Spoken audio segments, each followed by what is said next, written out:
keputusannya, mintakan permohonan ke PN. Siapa yang mau dihukum di UGM? Tidak membuka itu. Misalkan siapa? Ya pengalaman kami di sidang dulu pemilu, sengketa pemilu, kami meminta beberapa dokumen terkait Sirekap waktu itu. Oke. Kalah terus kan KPU-nya dan endingnya memang harus dipaksa.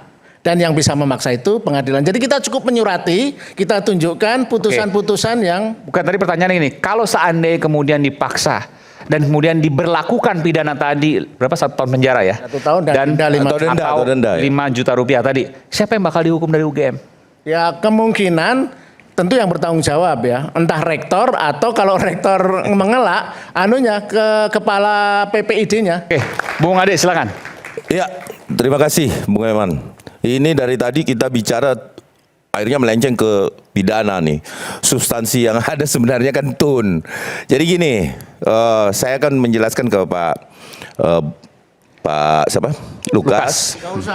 Terkait tunnya. Saya nggak perlu penjelasan Anda. Enggak. Saya mau menjelaskan ke Bapak tadi, menjawab. Pak Lukas betul, nggak usah dijelaskan, legal standingnya nggak ada dia. Terkait. Dia nggak punya legal standing, jelasin apa? Nggak usah lah. Oke, silakan, nggak apa. Nggak beropini aja, nggak usah. Begini. Jelaskan ke saya aja nggak apa. Ya, Biar saya akan jelaskan ke Bung Aiman karena Bung Aiman yang mengundang saya. Legal standingnya lebih jelas, ya kan? Nah, jadi kalau berbicara tun, ya kan, itu kan sengketa administrasi, surat keputusan, kemudian pihaknya itu jelas bahwa perorangan perseroan itu untuk penggugatnya. Terus tergugatnya itu adalah pemerintah, badan publik. Ya kan? Nah, terkait persoalan Bon Jovi ini kan administrasinya adalah administrasi publik. Ya toh? Nah, itu dulu yang kita pahami. Terus kalau berbicara tun, karena saya banyak perkara di tun. Kalau berbicara tun itu non eksekutorial sifatnya. Jadi tidak bisa ada sanksi pidana di situ. Jadi kita jangan ngawur untuk memberikan opini publik di luar. Ini ngawur ini. Kalau kamu tahu tun, pasal yang ngawur. Saya jelaskan dulu kan, tunggu dulu saya pasal ngomong dulu baru kau 51, 52, 53, 54. Kamu nanti setelah saya ngomong baru kau ngomong. Ya, oke. Saya menghargai kau nggak menghargai kita juga. Mas Aiman, saya keberatan nih ada orang nggak punya legal standing marah-marahi orang yang punya legal standing ini, keberatan ceritanya. Nggak, kita dengarkan. Nanti bergantian. Dan nggak pernah baca ada itu. Udah pasal saya 51. nggak usah ngundang termul. Nanti saya bergas. Ngundang termul tuh jadi ratingnya turun lagi, rakyat bersuara. 2 minggu yang lalu tuh bagus. Rakyat bersuara tanpa termul. Ini termul itu percuma aja. Oke. Nanti parah memang kalau termul tuh ya kayak gini. Nanti dibalas, nanti dijawab atas argumentasinya. Silakan. Nanti saya berkas. Nah, itu non eksekutorial. Biasanya di bidang administrasi itu kalau di tun itu tidak ada semacam boleh. Jadi di tun itu dia tidak ada ini untuk ada eksekusi. Aturannya gimana sih? Kenapa tidak dieksekusi? Kenapa non eksekutorial? Karena itu surat-surat saja, Bung Aiman. PT UN non eksekutorial. Ya, jadi nggak bisa dilaksanakan maksudnya? Ya, itu ngawur. Karena tidak ada badan eksekusinya. Nggak ada jurusita dan seterusnya misalnya gitu ya. Oke. Nggak ada jurusitanya. Nggak apa. Nanti kita dengarkan. Oke, silakan. Ya kan itu dulu. Jadi yang pertama, buat apa ada PT UN? Ini kan logika sederhana. yang digugurkan adalah surat. Jelas ini. Surat. Tidak berlaku, katakanlah. Misalkan SKA itu tidak berlaku. Nah, terus kemudian kalau KIP, kalau dikuatkan berarti itu berlaku. Misalnya kan UGM dalam hal ini, misalnya UGM nih. Ya. UGM kan menolak ya. UGM menolak untuk memberikan. Ya. Tapi UGM dibatalkan oleh PT UN. Ya, artinya tidak berlaku negasinya. Iya, bisa saja dia memberikan atau tidak memberikan sesuai dengan putusan KIP. Iya toh? Gini, kan saya misalnya UGM. Kalau UGM tidak memberikan ada sanksi pidana dan disebutkan 1 tahun atau denda 5 juta. Boleh sebutkan. Bacakan pasal 52. Saya ngelihat di sini tuh ingat saya ketika kasus Rasman dulu. Ini Badan pasal 52. Memang benar ada aturannya, baca Mas, baca. Ya, Pasal 52 Undang-Undang Keterbukaan Informasi Publik. Pasal 52 ya. Itu undang-undang keterbukaan Badan informasi publik. Publik. Saya bicara TUN. Dengerin Tun itu dulu nak. menguatkan undang-undang keterbukaan ini gimana? Badan sih? publik yang dengan sengaja tidak menyediakan atau tidak memberikan Nggak. dan atau Jadi tidak ini menerbitkan Bang. informasi publik berupa informasi publik secara berkala, informasi publik yang wajib diumumkan secara serta-merta, informasi publik yang wajib tersedia setiap saat, dan atau informasi publik yang harus diberikan atas dasar permintaan sesuai dengan UU ini dan mengakibatkan kerugian bagi orang lain dikenakan pidana kurungan paling lama 1 tahun dan atau pidana denda paling banyak 5 juta rupiah. Pasal 52. Sepakat. Oke. Undang-Undang 43 tahun Sepakat. 2009. Itu undang-undang KIP. KIP. Oke. KIP kan? KIP. Saya bicara TUN. Tata Usaha Negara. Saya bicara TUN. UGM Saya- maju ke TUN itu dengan basis undang-undang KIP. Mengerti Bapak? Mengerti Bapak? Anda yang begini. Anda yang begini. Anda yang begini. Ya, jangan nantangin saya, Bung. Oke. Kalau saya menghargai Anda, saya makanya mau jelaskan. Baca. TUN itu tidak non eksekutorial putusannya. Karena kenapa? Tidak ada jurusita, itu yang pertama. Yang kedua, yang digugurkan itu biasanya cuma administrasi atau surat menyurat. Sertifikat, kemudian surat keputusan dan lain Maunya sebagainya. kamu. Itu adalah ranahnya TUN. Nah, kemudian dia memperkuat itu terserah dari undang-undang KIP-nya. Kalau memang ada di situ sanksi, bisa nggak dijalankan itu kepada UGM nantinya? Dia berikan kok, UGM memberikan kok. Kalau memang perintahnya, dan perlu diingat bahwa putusan TUN ini belum final. Belum ingkrah. Masih ada PT-nya. Iya, PT masih TUN. bisa, kan masih bisa kasasi dia. Oh, langsung kasasi ya? Iya dong, Ya, itu kan masih saya bisa. tadi udah jelaskan. Iya, Memang Iya, salah- makanya kita jangan buru-buru juga. Tapi ada ancaman terlalu di maju, undang-undang KIP. mengatakan Nanti bahwa kesana. ada eksekusi di dalam Oke. TUN, Oke, bisa sebentar. dihukum, kemudian pejabat UGM-nya akan dihukum. Itu tidak, Sebentar, itu oke, menggunakan pasal apa? Itu KIP. undang-undang KIP. Dari mana Anda kemudian bisa mengatakan bahwa TUN tadi itu atas KIP tersebut? Ya kan memang Bon Jovi itu menggugat UGM tentang basisnya Undang-Undang Keterbukaan Informasi Publik. Oke. Jadi karena UGM menolak memberikan sejauh ini ya sampai menolak misalnya dengan banding. Nanti kalau putusan Mahkamah Agung juga menguatkan putusan Komisi Informasi. Oke. Nah kalau melawan itu, misalnya mencuekkan itu. Iya. Karena ada cerita beberapa kali terjadi itu akan bisa dipaksa melalui pengadilan negeri. Melalui? Melalui pengadilan. Berarti harus sidang lagi atau gimana? Ya bukan sidang, tapi Kan non-eksekutorial. memang mengajukan, pengalaman kami mengajukan surat ke pengadilan negeri untuk Bentar, memaksa. bentar. Makanya gini. Untuk memaksa. Misalnya dikasasi nanti menang lagi katakanlah gitu lah ya. Lalu kemudian pengadilan negeri yang melakukan eksekusi kan? Ya, kita Gimana meminta caranya? pengadilan negeri untuk Oh, hanya berupa surat putusan tadi. Ya. Oke, lalu nanti pengadilan negeri yang melakukan eksekusi. Silakan. Jadi gini, kalau di pengadilan negeri itu kan ranahnya berbeda lagi. Nggak bisa dari TUN nyebrang ke Nggak situ. bisa dong. Masa ranahnya TUN masuk ke peradilan umum? Ya, memang Ya itu kan? aturannya begitu. Dia Ya, nggak tahu aturannya kayaknya. Ya, justru saya nanya aturannya yang mana, gitu loh. Yang menyatakan bahwa TUN ketika terjadi pemenangan bisa dieksekusi melalui peradilan umum.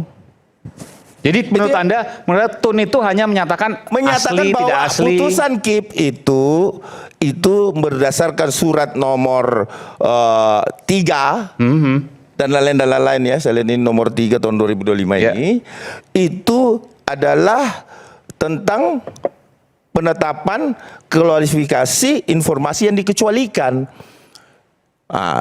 Itu yang bisa dibuka ke publik.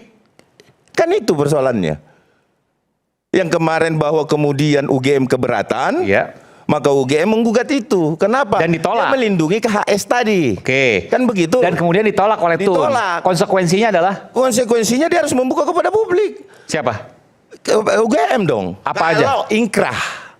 Kalau ingkrah. Tunggu kasasi lagi Iya berarti. dong, Oke. itu dulu. Berarti ketika kasasi nanti misalnya katakanlah UGM kalah lagi, maka harus dibuka tuh KHS, legalisir. Ya apa yang semua. dimohonkan? Oke, apa yang yang tadi. dimohonkan di KIP? Oke. Apa yang dimohonkan Ya di KIP? sebenarnya satu suara dong ini. Iya, tetapi yang tadi Saya saya mau nggak jawab. ngakuin ada ancaman pidana 1 tahun. Oh, ancaman pidananya. Ya Oke. itu KIP. Makanya saya bilang Oke, tadi. sekarang saya tanya lagi. Kalau seandainya nanti kasasi UGM kalah lagi, maka harus membuka kan UGM? Ya. Kalau UGM nggak mau buka juga ada konsekuensi nggak? Ya konsekuensinya kalau misalkan memang beliau ambil langkah hukum, apakah bisa undang-undang KIP itu menjerat orang yang tidak memberikan itu dari Dengan lembaga datang UGM ke pengadilan negeri bawa putusannya, mintakan permohonan ke PN. Siapa yang mau dihukum di UGM? Tidak membuka itu. Misalkan siapa? Ya pengalaman kami di sidang dulu pemilu, sengketa pemilu, kami meminta beberapa dokumen terkait Sirekap waktu itu. Oke. Kalah terus kan KPU-nya dan endingnya memang harus dipaksa. Dan yang bisa memaksa itu pengadilan. Jadi kita cukup menyurati, kita tunjukkan putusan-putusan yang... Bukan, tadi pertanyaan ini, kalau seandainya kemudian dipaksa dan kemudian diberlakukan pidana tadi, berapa, 1 tahun penjara ya? 1 tahun dan denda 5 juta rupiah tadi, siapa yang bakal dihukum dari UGM? Ya kemungkinan tentu yang bertanggung jawab ya, entah rektor atau kalau rektor mengelak, ke kepala PPID-nya, pejabat pengelola informasi dan dokumentasi minimal. Oke, nanti bisa dimohonkan gitu ya. Oke, silakan, Bung Bona ada mau jawab? PPID. Oh, PPID. Jadi ya silakan. Jadi yang dihukum di sini atasan PPID. Atasan PPID siapa itu? Rektor. Oh, rektor. Ya. Dari mana tuh aturannya? Karena yang menjabat atasan PPID UGM rektor. Rektor. Enggak, itu aturannya dari mana? Saya bermohon waktu itu atasan PPID UGM. Oh, Anda menyampaikan permohonan itu? Saya banding waktu itu ke UGM. Jadi Ini KIP ya, ini sidang KIP iya. ya. Oke, Jadi gimana, silakan. atasan, jadi beda-beda nih Bang. Kalau Oke, atasan silakan. di setiap instansi beda-beda atasan PPID-nya. Iya. Kalau di kementerian biasanya sekjen. Oke. Tapi kalau di UGM itu atasan PPID-nya rektor langsung. Oke. Bawahnya ada PPID namanya. Enggak, yang dimohonkan Anda waktu itu apa, Bung Bona? Oh, saya banyak kan. Pak Dokter Bona. Banyak yang saya mohonkan. Oke, misalnya nggak, kalau untuk membuka data, UGM membuka data, dan ada yang bertanggung jawab di situ. Kalau seandainya konsekuensi itu tidak dilakukan atas permintaan Anda, Ya, ada. bagaimana kemudian kurang lebih lah kata-katanya? Jadi kan kita bermohon pertama itu bermohon pada PPID, pejabat pengelola informasi dan dokumentasi. Ya. Nanti setelah dia nggak ngasih, kita keberatan. Keberatan kita adalah ke atasan PPID-nya. Nah, atasan PPID-nya kan nggak tahu siapa. Tapi di UGM atasan PPID-nya adalah rektor langsung. Oke. Nah, Begitu. pertanyaan timbul, Bang Bonatua. Yang kemarin dimenangkan sebagian itu termasuk data dokumen apa saja? Yang Ada bisa? coba tolong coba. ditampilkan yang apa? Ada saya kasih itu yang dimenangkan apa saja. Mau diputarkan sini ya? Iya. Oke, sambil Yang dijelaskan. putusan amar putusan. Bung Bona boleh sini, silakan. Tadi tuh data-data yang Mas Roy sampaikan di sini itu dari Bung Bona. Ada sebagian. Bagian, oke. Nah. Jadi ini nih. Pakai ini, Pak, pakai mikrofon. Ya. Yang saya baca ya, ini kan putusan amar putusannya yang nomor 55. Jadi yang kuning-kuning ini nggak dikasih. Oke, saya bacakan ya. Ijazah asli ini tidak dikasih oleh UGM nih ya. Tidak dikasih karena tidak dikuasai. Oke, oleh UGM tidak UGM. menguasai. Pertama ijazah asli, yang kedua dokumen terkait pencalonan Joko Widodo. 1, dokumen permintaan legalisir ijazah dan apa ini? Arsip pertinggal. Arsip pertinggal. Pada setiap pencalonan. Oke, kemudian yang kedua dokumen permintaan verifikasi dan KPU Kota Solo, DKI Pusat atas pencalonan Joko Widodo sebagai Wali Kota Solo, Gubernur hingga Presiden. Ya. Nah, itu nggak dikasih karena UGM tidak memiliki. Tidak dikuasai. Tidak dikuasai, bilangnya seperti itu ya. Jadi sisanya selain yang kuning-kuning itu dikasih semua wajib Oleh UGM. oleh UGM. Sudah. Kalau sudah ingkrah. Kalau sudah sampai sekarang belum berarti. Belum ingkrah. Oke. Ini udah langsung saya minta juga. Oke, ini kurikulum yang berlaku pada saat itu. SOP dan aturan drop out DO ya, Iya. pada masa itu. SOP aturan KKN. Ini SOP list dan dari sidang Bon Jovi ya. Iya. Putusan 55. SOP, oh semuanya nih. Jadi kurang lebih data-data dokumen. list dari Bon Jovi ini untuk menggugat UGM juga. Bukan, yang ini yang di Oke. putusan ini yang dikuatkan oleh Tun. Ke Bon Jovi kan. Iya, Bon Jovi. Oke, ini yang kemudian ini sama sekali satupun belum diberikan oleh UGM Belum. satupun. Nah, Oke. Bahkan kan UGM-nya merasa nggak layak juga dia pada keberatannya ke Tun, dia merasa penilaian dari majelis KIP itu salah. Oke, kalau nanti kasasi katakanlah Anda menang lagi nih, UGM bukan harus membuka, UGM keberatan UGM dibatalkan atau tidak dikabulkan, maka UGM harus membuka ini. Harus. Bahkan bukan hanya Bon Jovi, semua publik. Bukan meminta bisa membuka ya, klarifikasi. tapi harus membuka. Karena artinya beda, bisa membuka dengan harus membuka. Harus. Dari mana aturan itu? Keputusan KIP, karena di situ di pasal 15 itu ini ada dibuka karena berdasarkan permintaan namanya. Oh, putusan KIP bunyinya seperti apa? Coba ada lagi satu lagi filenya putusan KIP amarnya. Oke, Tolong silakan. dilihat. Amar putusan. Ini amar putusannya. Saya bacakan ya, memutuskan. 1. Mengabulkan permohonan pemohon untuk sebagian. Ya. 2. Menguatkan penetapan pejabat pengelola informasi dan dokumentasi nomor sekian tentang penetapan klasifikasi informasi dikecualikan. Oke. Maksudnya dikecualikan ini maksudnya yang bisa dijelaskan nih, maksudnya apa? Informasi yang sangat sensitif pribadi seperti yang saya sebut tadi, misalnya kesehatan, Oke. catatan pajak, yang gitu. Artinya harus dibuka. Ya, yang 8 poin utama, yang 8 itu Harus dibuka. Lebih- Atas poin putusan 2 ini. Lebih Oke. tepatnya ini Mas Eman, dikecualikan itu jika setelah uji konsekuensi itu manfaatnya sangat berbahaya bagi pemilik Oke. informasi. Oke, intinya yang uji konsekuensi ya. bahasa awamnya yang dirahasiakan lah sebenarnya dirahasiakan. untuk pribadi gitu. Iya. Tapi harus dibuka ini atas putusan ini. Iya harus. Oke, yang ketiga menyatakan informasi yang dimohon oleh pemohon sebagaimana dimaksud oleh paragraf di atas tidak dalam penguasaan termohon. Nah ini ijazah asli tadi nih. Nah, yang 6,3 Bukan itu dong, termasuk KHS jelaskan. ini. Ini kan Jelaskan boleh. putusan untuk Bon Jovi ini. Iya. Jadi 6,3 itu tidak dalam penguasaan Termohon. termohon UGM ya? Nggak punya. Atau dia tidak punya. Ternyata UGM itu tidak punya hampir semua SOP yang kita minta. Oke. Jadi SOP DO, SOP tadi itu ya. Betul. SOP apa namanya KKN. SOP apakah foto Di zaman itu, berkacamata boleh atau Bung Aiman, di tidak. zaman itu, Zaman itu. di zaman itu. legalisir Dan terutama. mungkin saja nggak punya SOP-nya waktu itu. Ya. Kemudian menyatakan informasi yang dimohon oleh pemohon sebagaimana dimaksud merupakan informasi yang tidak dalam penguasaan termohon. Maksudnya? Ijazah tadi Ya, itu kan ijazah. dikuasai oleh Pak Joko Widodo. Oke.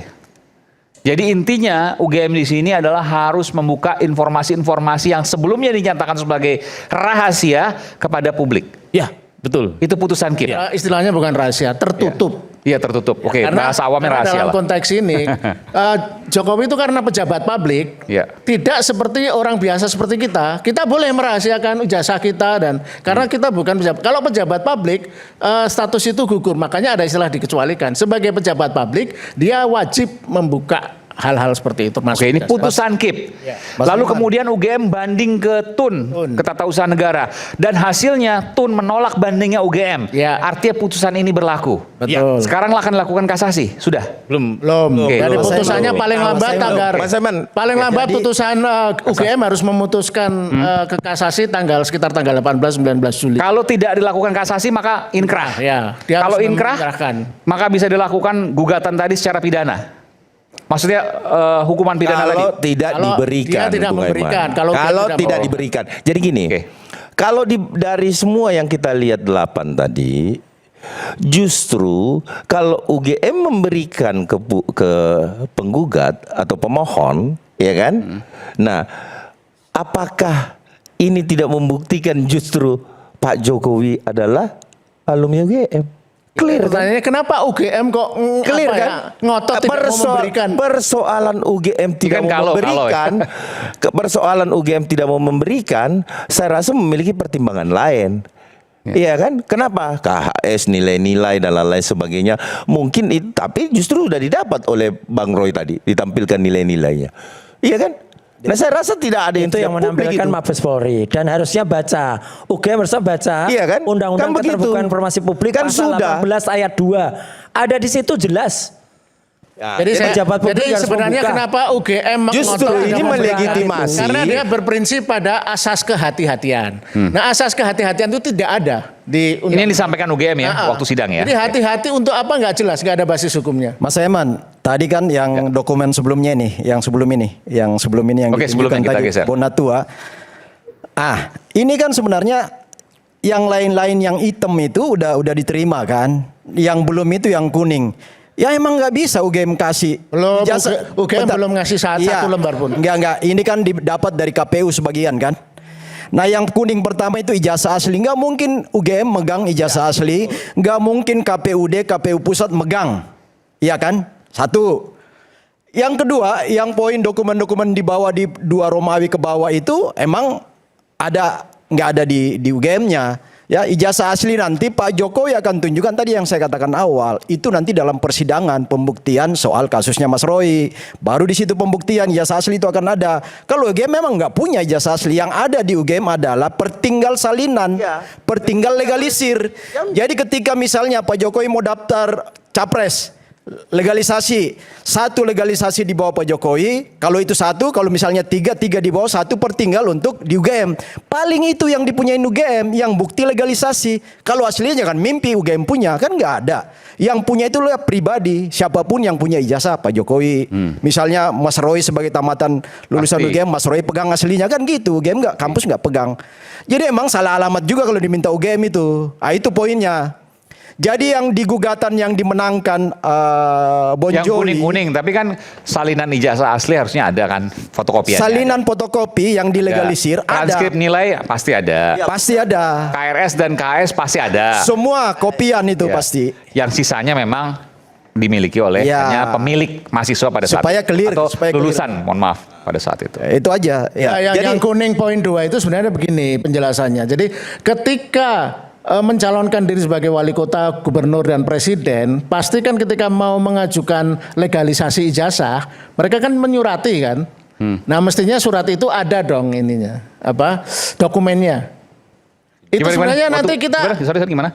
ketika Jokowi mau mencalonkan diri menjadi wali kota, Ya, jadi oke. gubernur, jadi presiden, kan salah satu syaratnya legalisasi ijazah. Betul. Nah, ketika mengajukan ke UGM saat itu untuk melegalisasi ijazah, itu kan pasti menyuratin dong. Kalau Ya, buka ya, aja. ya, oke, Nah, oke. surat itu Pasti ada, kalau nah, arsipnya bagus, asumsinya ada. pastinya ada dong. Oke. Jadi mestinya itu tidak kuning juga, bro. Oke. Oke. Iya. Oke. Jadi begini, Bung Iwan, terlepas dari apa yang dimenangkan teman-teman ini, ya kan, Bon Jovi mau menang atau apa, ini tidak akan berpengaruh dengan apakah Pak Jokowi itu bisa dibuktikan dia tidak Palsu kuliah di UGM, kemudian palsu ijazahnya, kan jelas karena ada semua. Ini akan diberikan nantinya ketika memang sudah ingkrah. Tapi kan ada putusan KIP. Iya, keputusan KIP itu justru menguatkan dia kan, memenangkan yang tadi ini kan. Tidak serta-merta harus dibuka. Iya, tetapi ini kan jelas 2 dari sampai ke 8 itu kan artinya dimenangkan di KIP, bisa dibuka. Saya rasa tidak masalah juga kalau Bro, diberikan kalau oleh kamu UGM. misalkan walaupun nggak mungkin ya, kalau kamu rektor UGM atau kepala PPID UGM, kalau ada publik minta setelah kontroversi, kamu kasih nggak permintaan itu? Kalau yakin punya UGM? Ya saya rasa begini, kan jelas UGM itu menjalankan regulasi. Kan menurut UGM perlindungan data pribadi itu kemarin kan di sidang juga dia ngomong, Pak, bahwa kalau itu berkaitan dengan perlindungan data pribadi kami keberatan. Itu sudah diputus di KIP nggak berlaku. Iya makanya lah Anda menggugat dimenangkan. Tidak ada alasan UGM tidak memberikan kan? Kalau ini ingkrah kan begitu. Nah bukan berarti dia tidak punya toh. Jadi masih Kan begitu. Jadi menurut Anda punya tapi nggak mau ngasih, menunda gitu. Ya karena kan kemarin alasan UGM kenapa tidak mau memberikan, ditanya kok sama KIP, kan kemarin saya ikutin juga. Kenapa? Karena ada data perlindungan pribadi tadi, PDP tadi. Nggak, ini Gitu loh. nggak paham. PDP itu Jadi, kemarin sudah diputuskan segala tidak pengecualian. berlaku. Ya, cuman alasan Pribadi itu UGM sudah nggak pada saat berlaku. belum putus KIP, Karena alasannya kan KIP sudah ditanya kenapa memutuskan tidak itu harus memberikan. dibuka. Artinya UGM nggak punya alasan untuk tidak membuka. Iya. Iya.